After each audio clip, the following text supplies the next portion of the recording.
Awesome. There we go. All right. Welcome everybody to 2025 Cloudy County. It's a new look, a little bit different operation. So we're going to do some recap of what Cloudy County actually is. If you don't know why you're here, if you got some random invite from a couple of guys that you don't know or maybe don't remember, we're going to start over for the first few minutes for this, New Year's. My name is Dwayne, and I used to work at a land grant university for a very long time with my partner in crime here, Joe, supporting land grant extension, research, the whole thing that makes up what land grant is. Have since moved on, but I still help Joe with this, and I'm very passionate about spreading awareness for Microsoft products at land grant universities. And Joe is an admin? He's a Yeah, lot of I'm things. Joe, a what are you? systems administrator, and last couple of years have managed to be a Microsoft MVP. But yeah, here at the University of Florida, where I work, the extension program is pretty awesome. I have had two stints in this institute. I think about total of 13 years now, um, and really appreciate the work done by our extension agents. Enjoy working with them across our state and across the country as we've had international conferences, attend conferences out there, get to meet them from all over, including everybody on this call joining us. Appreciate it. Yeah. So a lot of folks from UF are here, but Joe and I have done a lot of work with the National Association of County Agricultural Agents, a couple of virtual conferences we did, in-person conference down in South Florida. So if you signed up for Cloudy County at that conference, that's why you got an invite.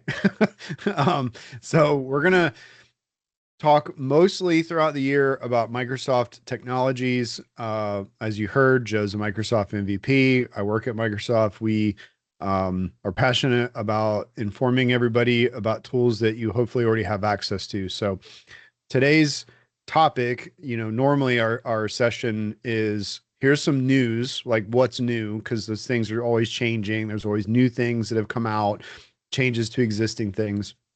Our change is going to focus on what did we do to the Cloudy County call? How is it going to be different this year than it was in 2024?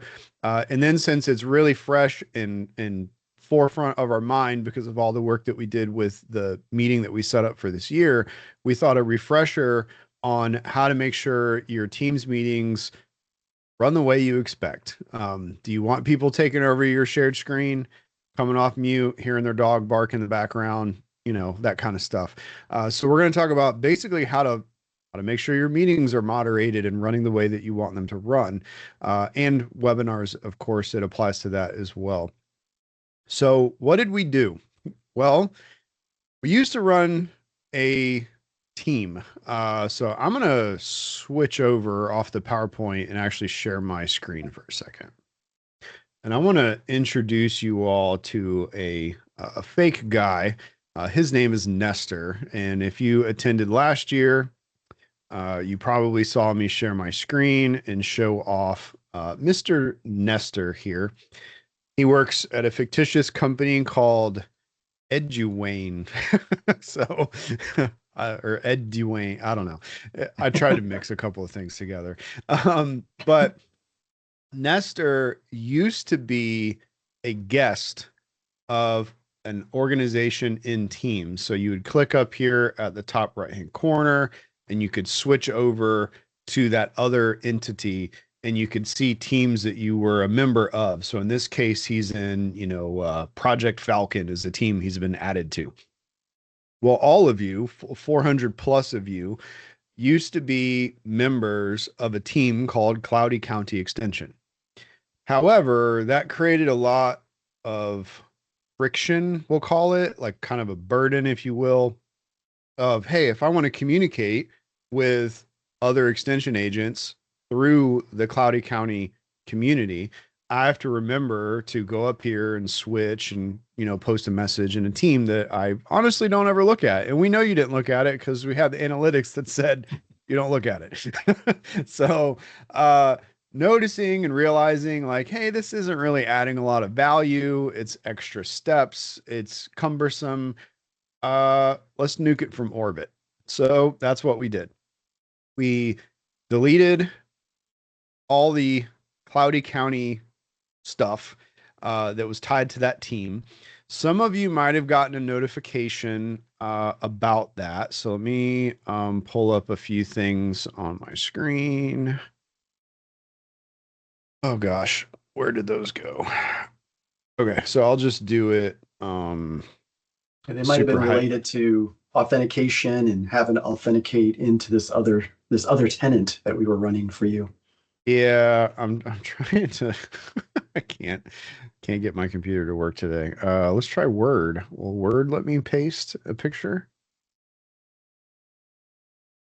There we go. So you might have seen some messages like this pop up on your system. It's okay. They should, and the people I've talked to have confirmed it should have resolved itself.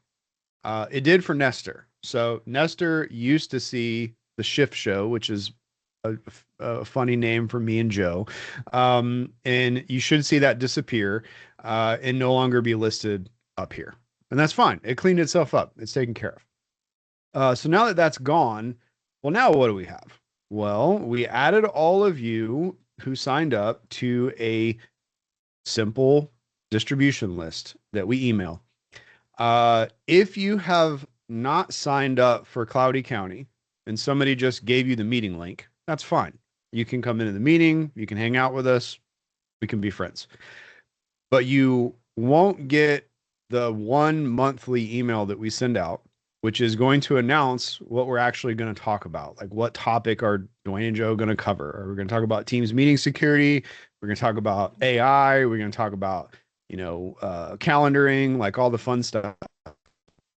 But if you want that monthly announcement, you would need to have signed up. So all of you that are here, I think have. So I think you're fine. So what changed after that? Well, when you joined this call, like Nestor did, you'll see that you get added to the meeting. You get added to this meeting chat. This meeting chat will run all year, and it will be the same conversation. I'm looking at it through the eyes of Nestor right now, and he sees everything, and he can even say hi. So everybody say hi to Nestor. So let's say Nestor's not in the meeting right now, right? The meeting's running, but he's not joined. He's not actively in it. So I want you to keep that in mind. Like, you can use this chat even though the meeting's not running. And that is a huge part of what we were missing last year. We wanted to do that, but if I'm being transparent, Joe and I, we mess up. So we had to wait an entire year to fix our mistakes. And so we did. And now we're getting kind of what we hoped would be better for all of you and all of us is we can talk to each other rather than just seeing each other for 1 hour a month, like live, like this. We can post messages, ask questions, give updates, those kinds of things. Yeah, because Now, the previous 24 series, you could get into chat only when the meeting was running. And yeah, as that's soon as what you we hung up figured from the out. call, it booted you out of the chat. Yeah, and And that's what we fixed. yes, so let's use Nestor as an example here. Nestor shrank his screen. He's, let's go read Nestor's email. Wait, that's the wrong Outlook. Too many Outlooks. So we're gonna go read Nestor's email. He's doing his work. He's doing the stuff, and somebody says, "I have a question." So I'm gonna put that in our meeting chat. Look what happened on Nestor's screen. It popped up. I don't want you to think that's annoying. So, and I don't want you to leave because there's too much chat and you're like, this is too much. I can't handle this. I don't want this. So all you would need to do is go to the chat, right mouse click on it and say mute. and you no longer receive notifications. You're not going to get pop-ups, those kinds of things. So if we shrink it again and we say in the chat, I have another question, nothing. Now, Nestor will still see the chat. And what I have done I'm in this chat like 5 times with like 5 different accounts because number one, I'm a nerd. Number two, I wanted to test it from different perspectives and make sure it works the way that we expect it to work. What I have done is I have clicked the little meatball menu and pinned it. And now it's up at the top. And I have several community type meetings like this that are all pinned in the same place. And I can watch them throughout the month and jump in and answer questions and help out however I can. I'm actually in this chat. So let me switch computers around here a little bit. I know we're taking a little longer to talk about this, but I feel like it's worth it. So now you're going to have double vision.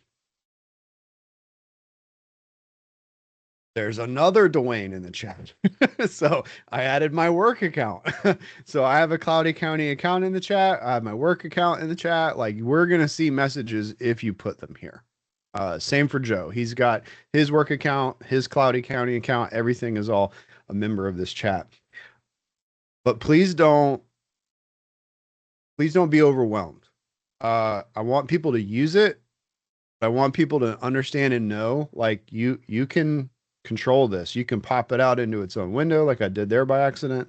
You can mute it. You could leave it or delete it if you wanted to. If you just want out, we're not holding anybody hostage. Like, just tell us. If you don't want to be on the distribution list because you don't want the monthly announcement, tell us. Our goal, I say this in all the emails I send, our goal is never to be annoying. Our goal is always to give you tools that are in a toolbox that you already have and show you how to use them and how to do cool stuff. Like, you want to do a live PowerPoint live in a field demo? You know, we know an extension that means like you're actually in a field. And we want to be able to support land grant through that very specific lens. So, Dwayne, real quick, they could at mention us if they wanted to kind of ping us during the middle of the month. Yeah, it'll be a little confusing because now there's 2 Dwaynes. So just pick one. I'll see it. There should be 2 Joes as well. Never mind, Joe hasn't joined with his work account yet. But you could ping me if you're like, hey Dwayne, this popped up on my screen. Like, what? Now we're not like support. I want to like, we'll try to do what we can. I won't be able to dive into your computer and fix problems, but if you have general questions about Microsoft 365, about Microsoft Copilot, you know, the apps that surround those kinds of things, feel free to ask. And there is constant news, constant change. And Joe and I work pretty hard to try to condense it all and give it to you in a non-overwhelming format, if it's possible. So, and this gives us an opportunity to kind of through the month, instead of just on this call, when there's something important, Microsoft will have sometimes a change that's going to occur, and it's going to occur, you know, this month, and it's probably going to be impactful to you. This will give us an opportunity to make sure that maybe we get that out to you prior to this call, you know, if it's going to happen. Something we might talk about on the call, but if it's going to happen before then, it's something we can still get out to you and let you know about. Yeah. So I'm curious to hear from you all. What do you think? We talked about this with a smaller group at the very end of 2024, and everybody kind of like, they either gave me a thumbs up or they said nothing. Nobody gave us a thumbs down. But I'm curious, what do you think? You know, do you have feedback for us? Those kinds of things. We just want to be able to talk a little bit more. And as far as the email stuff goes, we've pretty consistently tried to make sure that we only send like 1 email a month usually. Obviously with the changes to the update, or I'm sorry, the calendar series and all the craziness that was going on there, I sent a few more emails than I normally would. But we do try to stick to just one email a month to let you know, here's what we're going to talk about. Because you may not care. And if you want to skip a meeting, go for it. The other thing that I wanted to point out, let me reshare my screen, is the the calendar invite itself. So if you notice that little sliver on the left hand side of my calendar is like hollow, that means that that is marked as free. So when I open this up, you can see your status right here. And there's these options that you can pick from. We intentionally made this say free because internal meetings, meetings with stakeholders and customers and those kinds of things, we obviously understand take priority over Cloudy County. And so what this means is this will not block this hour slot for you when your people within your organization or school try to schedule time with you. They can schedule over top of this. If you want to change that, you can do that individually. If you are like, you know what, Cloudy County is so important to me that I don't want to miss it, we would be honored if you did that. But you can just go to this and say show as and set it to busy. And then that blocks that time off. But by default, we made it free so that it doesn't ever consume your valuable time as it relates to like operations of your school and stuff like that. If you forward this to a friend, you can do that. Right click on it, forward all events in the series, send it to a friend. If they don't sign up though, they won't get the monthly announcement. That's the only difference. We're fine either way, whatever you want. we're we're pretty easygoing guys. We're trying to relax for 2025. We're trying to make things easier. So I think that's the majority of the changes. Joe, did I forget anything? I wonder, I wonder if it'd be just helpful to talk a little bit about what we had to do to make this meeting work properly that we missed last year. Yeah, yeah. Basically, we didn't read the instructions. That's kind of what happened. Let me pull up a page that describes this. And yeah, Joe, that's a really good point because that's kind of a good segue into Teams meetings, which was going to be our topic for the month anyway. So let me pull up this page. Chat issues in a Teams meeting. Well, symptoms. As an attendee, you might experience this. You join the chat and then you can't see the chat anymore. And that's exactly what was happening to all of you. And we didn't understand why. Well, you all were affected by cause number 3. So cause number 3 is it is a recurring meeting, a recurring invite. So if this is a recurring meeting, then attendees will also not have access to the meeting chat in subsequent meetings. And so there's a nerd saying here that says something about read the manual. So, and we didn't do that. And we kind of missed out on that part. So when you go and schedule a meeting, I'll do it in Teams directly so that we kind of stick to one interface. So if I just clicked on, Friday at 2:00, just click on that spot on my calendar. If I say repeat, as soon as I do this, this is now a recurring meeting. And if you are making a recurring meeting with your department, and let's approach it from a good angle. I have a recurring meeting with my department and I have some external person that I want them to come be a guest speaker, or they have something from, some other part of the school or some other state. And I want them to come in and be able to talk for that Friday's meeting. You could just send them the link and they could join it. And then when they leave, they're gone. They don't see next Friday's meeting, and then the Friday after that, and then the Friday after that. They only have that temporary point in time access to that call. Well, that's a really good thing, I think. And so I can see if we had done it how it was designed to work, it it would have worked out really well for us. So if you make the meeting a recurring meeting, you got to add people to the required line for them to have access to the chat moving forward. We didn't do that. So we kind of did a little hacky workaround. Let me cancel out of this. So let's go create a meeting. I'm going to make a one-time meeting, and we'll just call it one-time meeting.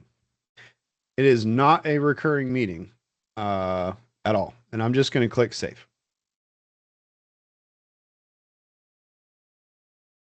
Okay, so I have this one-time meeting. If I open it up, I have this meeting info. Now, before I dig in, well, Joe, yeah, I'll keep going. We'll keep going. So if I just grab all of that stuff that makes the info to join this Teams meeting, then I head over to Outlook, and then, right next to that, I make a meeting, and I just paste all this in there. Okay, there's all the stuff, we'll go keep source formatting so it's nice and pretty. And then I make it recurring.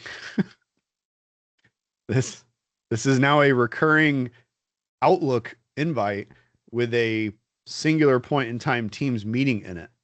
This is what we did.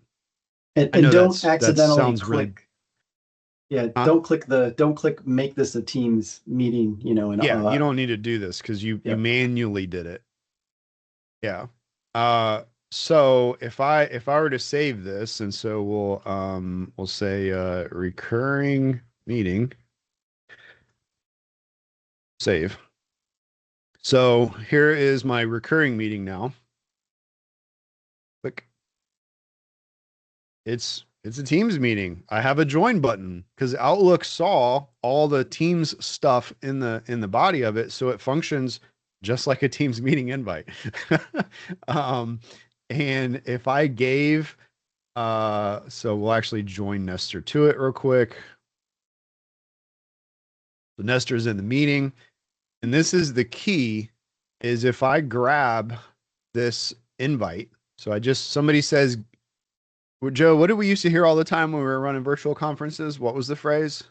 Where's the link? Send me the link. Where's the meeting Share link? the link. So if you ever want to share a meeting link to a Teams meeting and you're in the meeting, just click on the roster, the people or participants, click share invite, and then copy meeting link. And that's the link. That's the same exact link that's right here. That's in the Outlook invite. You could right click on that and copy that too. But if I give that to Beverly, I've now switched computers, completely different person now, changed identities, and she joins this call. What is really important is this. Previously, it would have said Beverly Crusher was temporarily invited to the meeting. Now it says Beverly Crusher was invited to the meeting. So when she hangs up or gets out of town or whatever, like, she still has access to the chat. So that's kind of like the how the sausage is made saying, I guess, on what we did for the 2025 meeting series. And again, everything was done ideally to keep things nice and lean and easy for you to pop in, ask a question. If you missed a meeting, you can still see the chat. And keep that in mind. Like, if you're not actively in the meeting while the meeting is running, you'll still see the chat. From joining this meeting, clicking on the join Teams meeting, you said more or less, I want to see the meeting chat. But remember, you can mute it. You are in the driver's seat. You are in control. Our recordings are posted on YouTube. So you're going to see a post in here that says, click here to watch the meeting recording, and it's not going to work. We will always put them on YouTube. I say always, I may have forgotten to put the last one on there. So we have aka.ms cloudy county recordings or videos, Cloudy County videos. Yes. So aka.ms Cloudy County videos.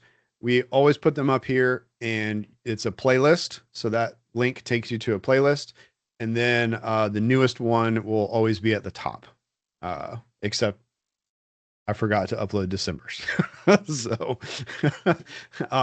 I kind of didn't I mean, some of the stuff that we talked about, I didn't want on YouTube. So I had kind of stopped the recording anyway, but it's fun. So that's how you get to something if you missed it. So in this recording and like what I'm saying right now will get posted on YouTube so that we can share it with other new members as they come in. So we'll kind of use this as a bit of an onboarding, I guess. Okay. Whew, that was a lot. So we're at the half-hour mark. Let's switch over to talking about Teams meetings. Joe, you got anything before I start?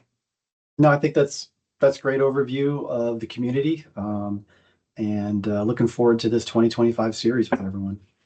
Yeah. The meeting chat hopefully is just going to get bigger.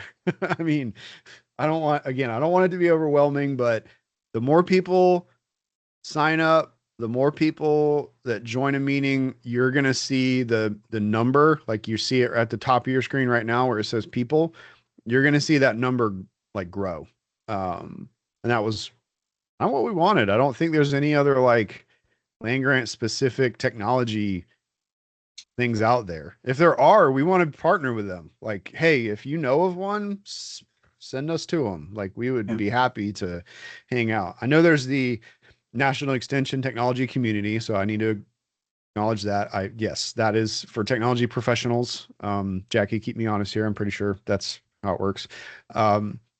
But yeah, so we have worked with them quite extensively in the past, and happy to partner with them. Okay, so you saw me make a Teams meeting a minute ago, right? But I didn't change any settings. I just click, send. Well, depending on how your school has configured Teams to work, that could be fine. It could be something you need to look at each time. So we're going to talk about that a little bit. And the first thing I want to talk about is roles in a Teams meeting. There are technically 4 roles, more like 3, because 2 of them are almost the same. And these roles are not synonymous with other platforms that say things like meeting host. Like you don't transfer host around in the Teams meeting. The meeting doesn't close if the host leaves. So that there are various nuances here that you'll definitely need to pay attention to. But you have organizer, and organizer is the person who scheduled the meeting. In this case, Nestor is the organizer. He clicked on his calendar and he generated the Teams meeting. So he is the owner of the Teams meeting. Now, the organizer has access to all kinds of like special things. Like you'll see where there's check marks down here of what the organizer can do, but what a presenter can't do. An organizer can go in and change all the options of the Teams meeting, which is basically what I'm going to show you next. They can manage breakout rooms and assign a breakout room manager. Those are very important. Exciting stuff coming to breakout rooms, breakout rooms pretty soon. Like I'll go on a tangent for a second. The ability for attendees to choose their own breakout room is January. Joe, can you fact check me on that? On Yeah, the I'll look roadmap? at the roadmap. I'm pretty sure. It's either January or February where when you create like 5 rooms, attendees can just roam freely between the rooms, which I think's been a big request. So the organizer owns the meeting, can change all the parameters for the meeting.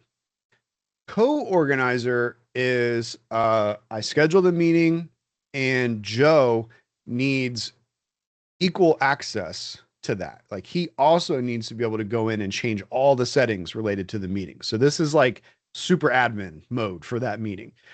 I could make Joe a co-organizer, and you'll see the checkboxes are all the same. they're they're basically the same. Next down, we have presenter. This one isn't exactly what it sounds like. A presenter should be able to share their screen, right? Because they're presenting. So when I'm presenting, I'm speaking, I'm on camera, and I'm sharing my screen.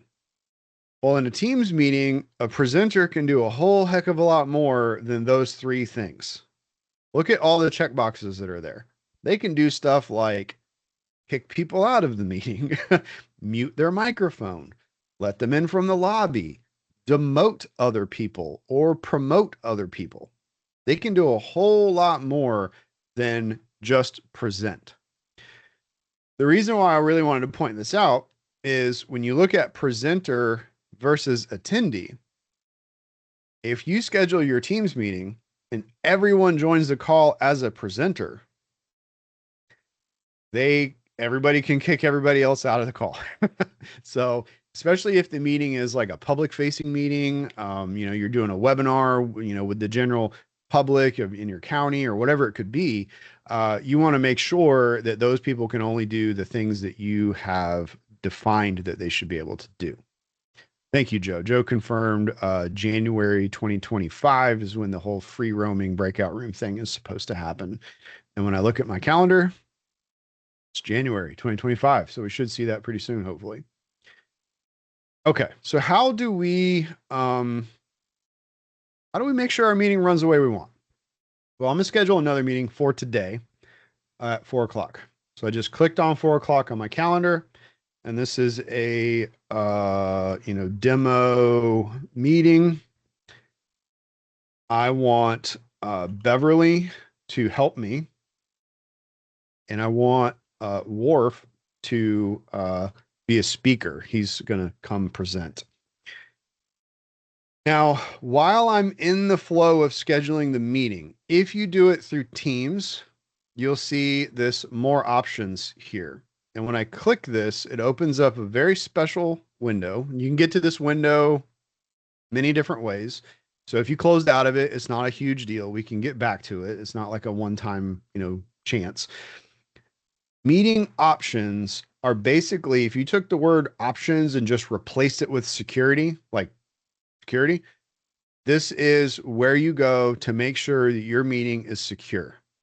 How do I ensure that my meeting runs the way I want it to run? So we're going to go through almost all of these options and explain them to you.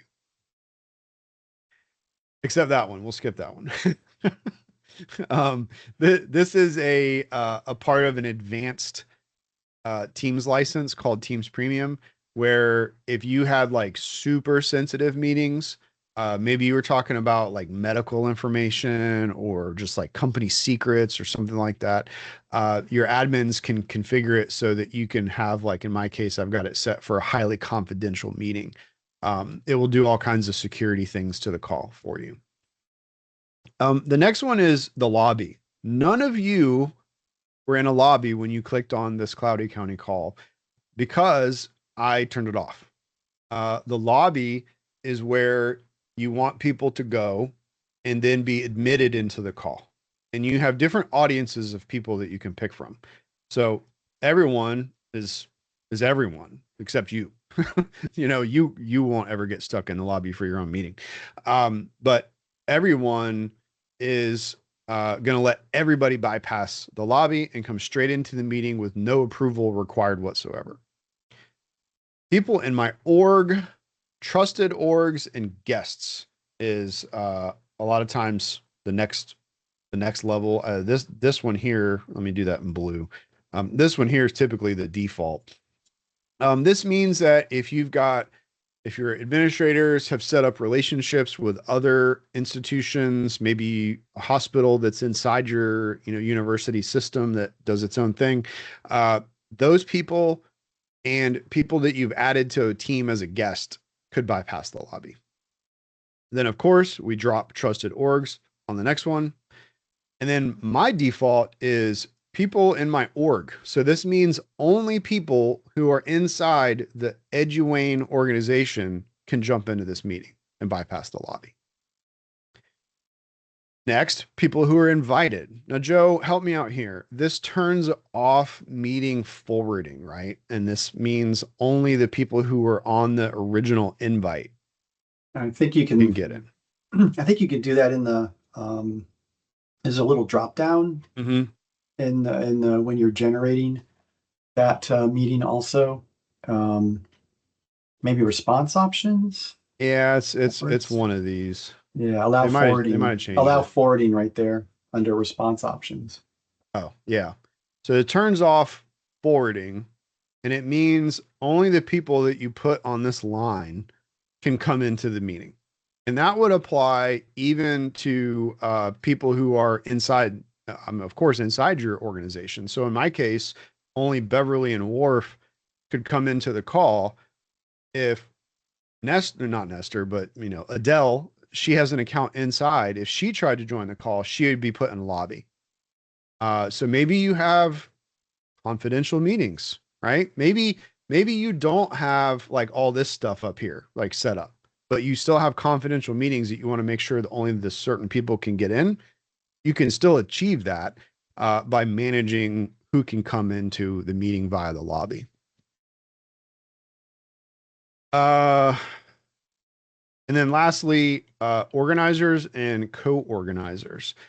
I like this one for if I'm doing a large public meeting, a webinar of sorts, and I know a lot of people are going to come in from various places, I'll use this option because if I make Worf a co-organizer or Beverly, she can come in, I can come in, and then we can kind of evaluate the situation and get ready. Like, okay, are we good? All right, open the floodgates, let everybody in.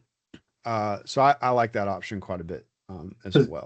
what you're implying there, Dwayne, is these meeting options are not static. You can Yeah. change these on the fly Mhm. during a meeting. So you could release, you could set your lobby to just organizer, co-organizer, like you said, and join that meeting 5 minutes, 10 minutes beforehand, and then, right at time, and you've got a bunch of people who've joined at the time of the meeting, you could change that, who can bypass the lobby, open it up, raise it to a different level there and let people in without having to manually, individually click admit, admit, admit. Yeah. Yep. Yeah, these are not set in stone for sure. And I'll actually join this call and I'll show you how to access these and change them live while the meeting is running. And the changes that you make on this screen take effect instantly live while the meeting is running. So there's no like, oh, everybody's got to rejoin. Like that's not a thing. You change one of these settings, it applies right then and there. Kind of moving down and skipping around a little bit. Who can admit from the lobby? So remember, if everyone in your meeting is a presenter, oopsie, right? By default, every single one of those people could let people in from the lobby. Now, we have had this interesting, I'm going to call it a plague of instances where folks are signing up for meeting transcription services that are coming into meetings as like a bot, and it takes everything that you said and turns it into text and sends it to AI and turns it into a summary, and it sounds great. Well, sometimes those things come into the meeting and they get stuck in the lobby. Well, if you've got 100 people on the call and every single one of those people is a presenter, every single one of those people could let that thing into the meeting and you might not even notice. So if you set this to just organizers and co-organizers, we'll have now narrowed that down to, okay, you're a presenter, sure, you can share your screen and do other things, but you can't let that AI bot come into this meeting. Only the people that are organizer and co-organizer can kind of like triage the lobby.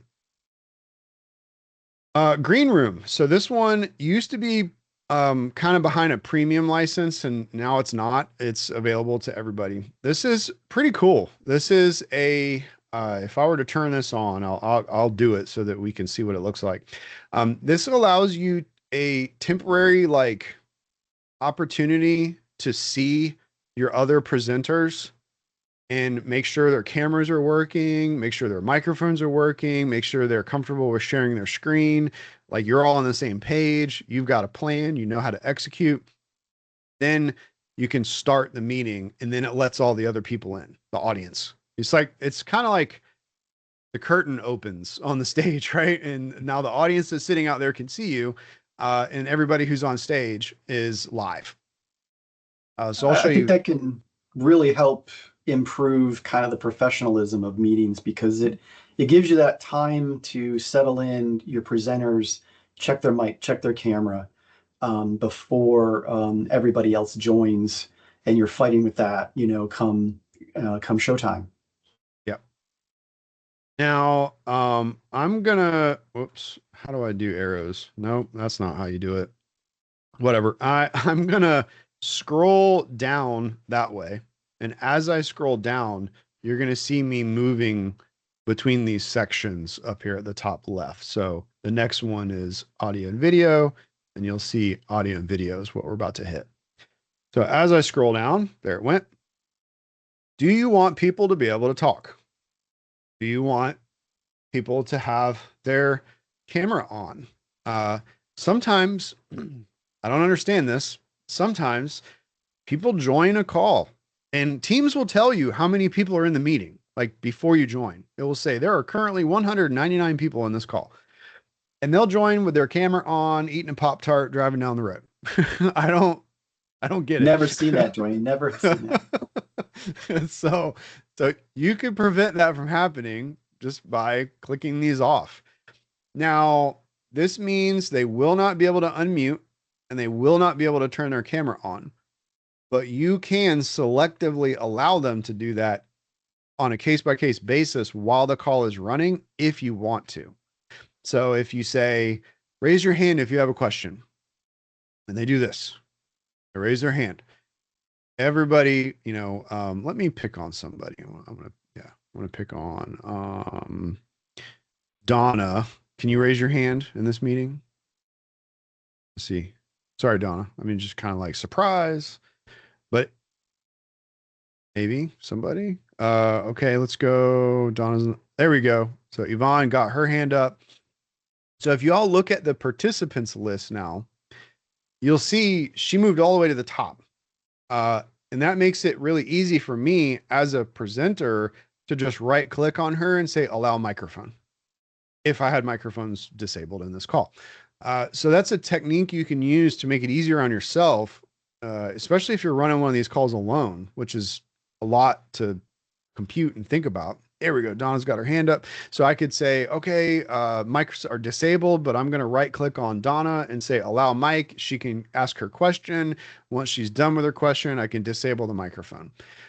That is a really good skill to have if you're in a call with 400 people on it or something really big. You're going to want to make sure that you know how to manage and moderate that.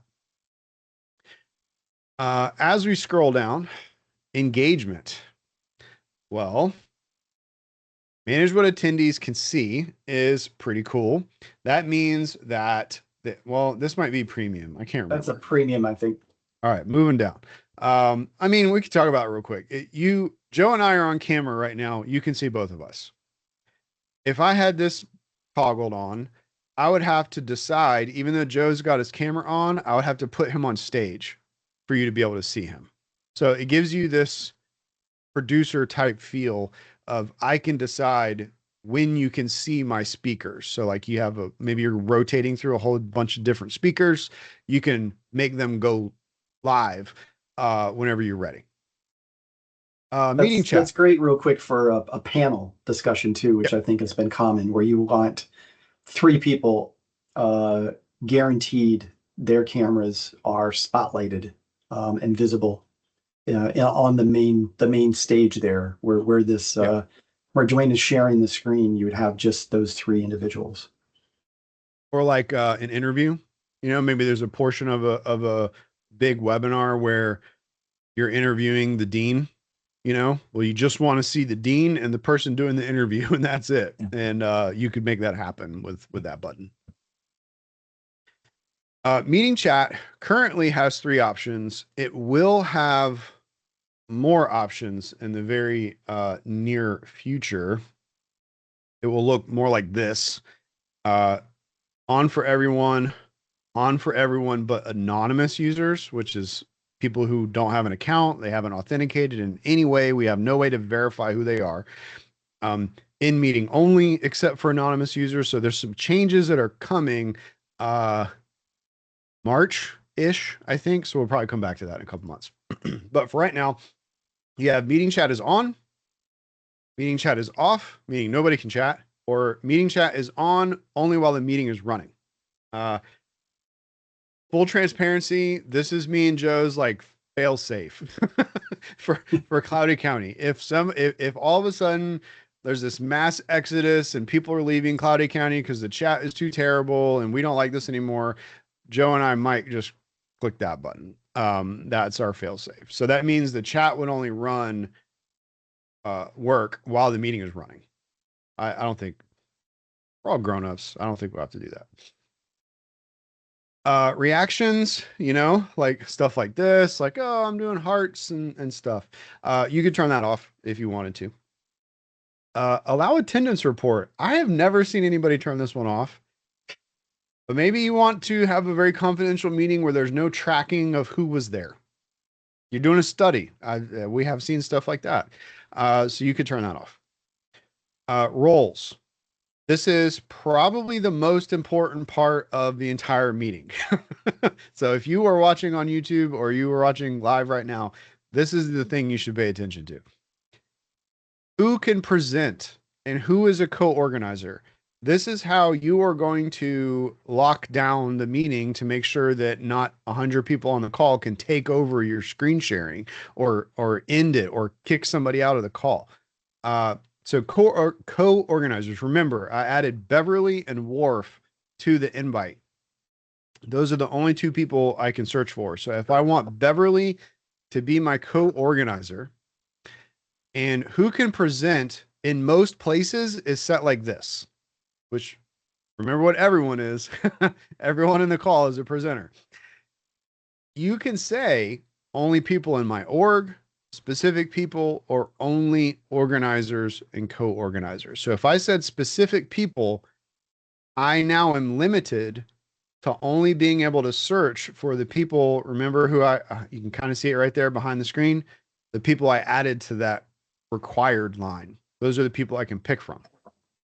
That's typically one of the first things people I've encountered struggle with is taking advantage of that and forgetting to actually add the people first before they come into the meeting option. So just if that's empty for you and you're like, why can't I choose someone? Well, where's my organizer?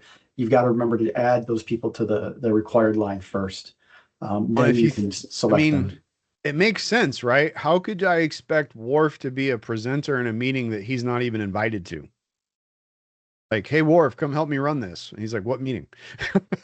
and that meeting invite will go out to those people to get it on their calendar. And if you want them to organize it and present, that's important. Yeah, they kind of got to know that they got to be there.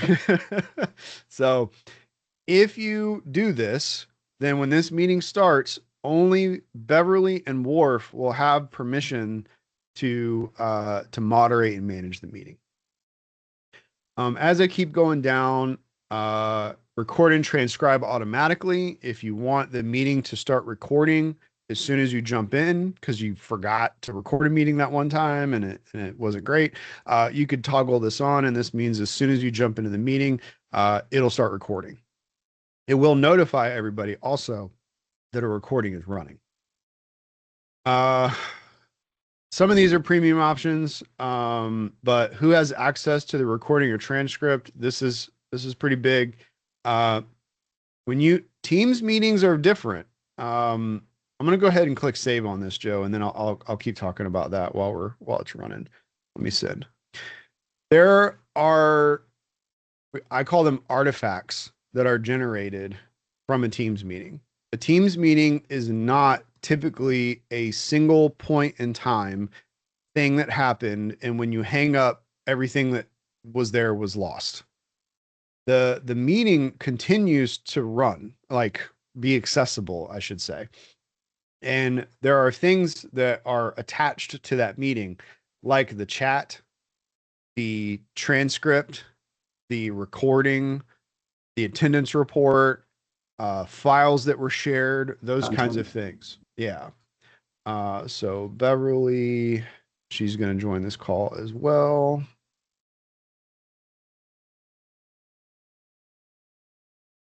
And then also, let me grab the link. I'm going to grab a guy who wasn't invited. So I'm going through all kinds of computers here, y'all. It's sorry for the confusion. Come on.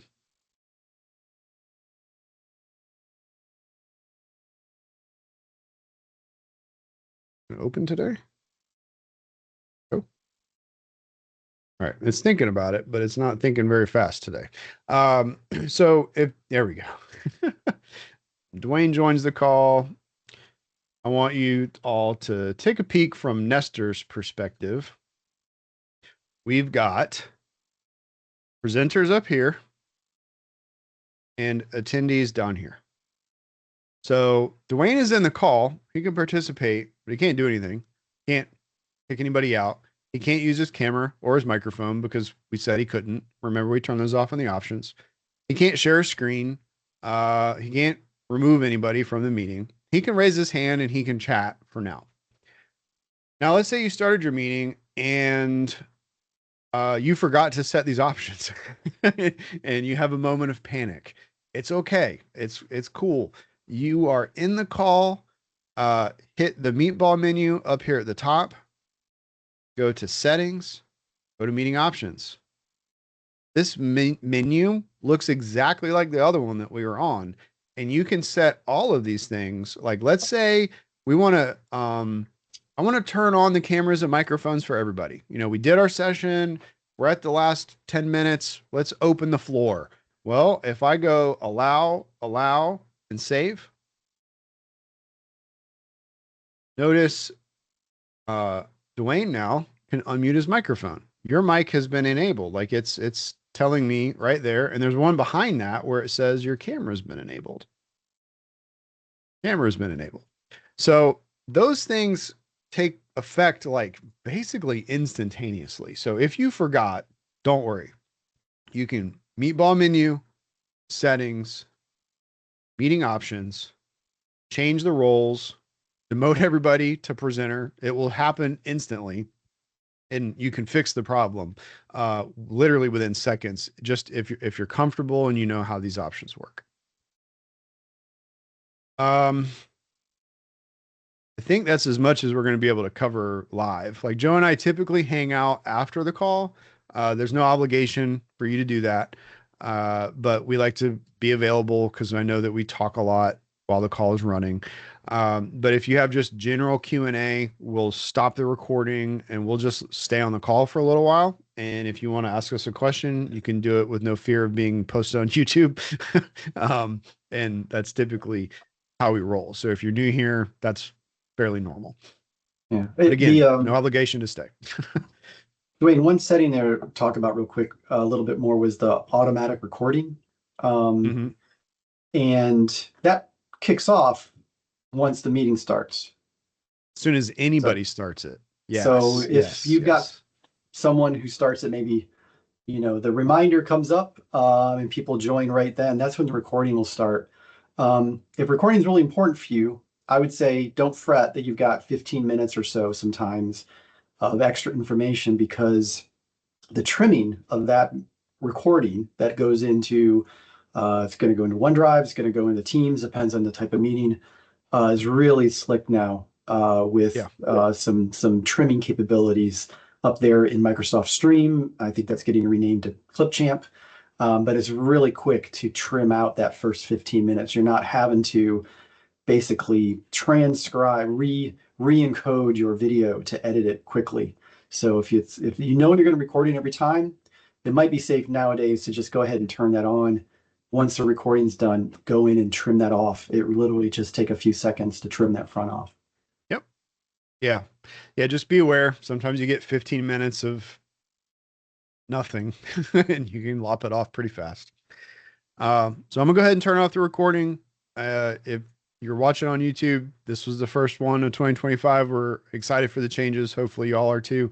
And hopefully we see you in February for that session. So thanks everybody. Thank you. Appreciate your time.